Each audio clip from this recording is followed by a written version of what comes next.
Allah adın zikredelim evvela. Vacip olur cümle-i seher olan. Allah adın hakim ol evvelana. Erişi asan ede Allah'ına.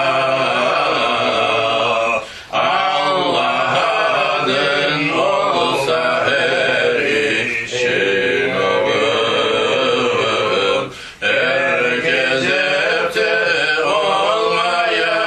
olmayanın sonu. Her nefeste Allah adın dimudam.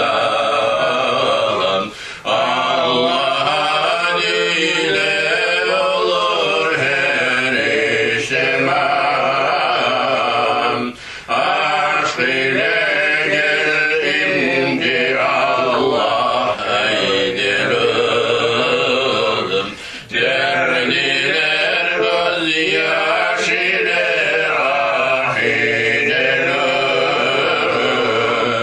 Ola kim rahmet kıla ol padişah.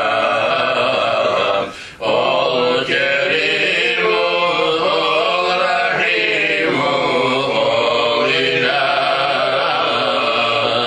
Alim allam gafar zulüm.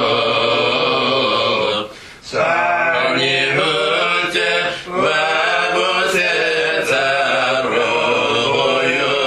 uyun. Oldurur Allah kudususu selam. Rabbi baki la yemutu la yenam. Oldurur hem padişahı bize var. Bir şebi bir nazar bir misal.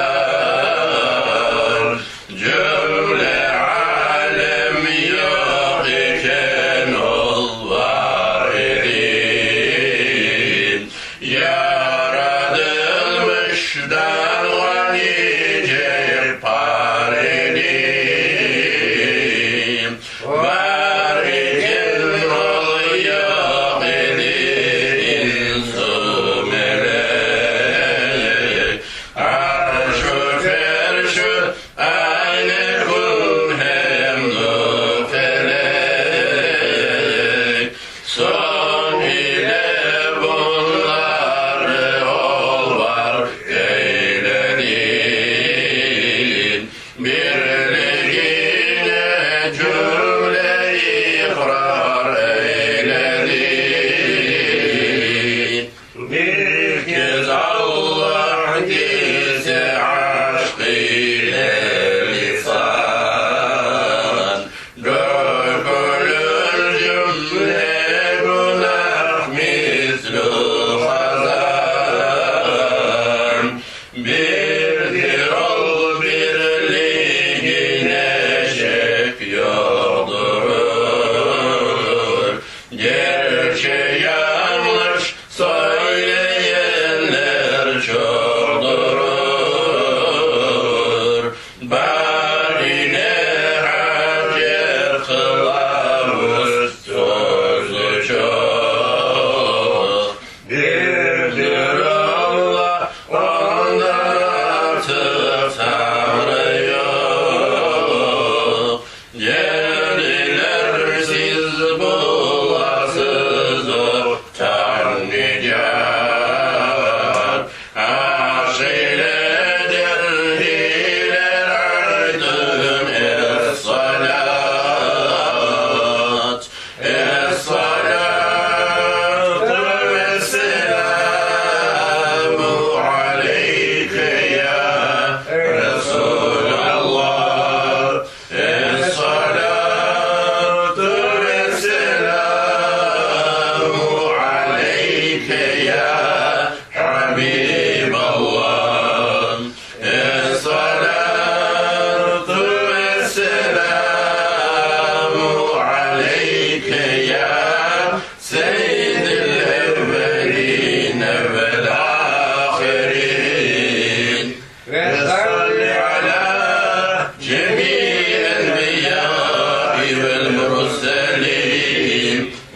elhamdülillah.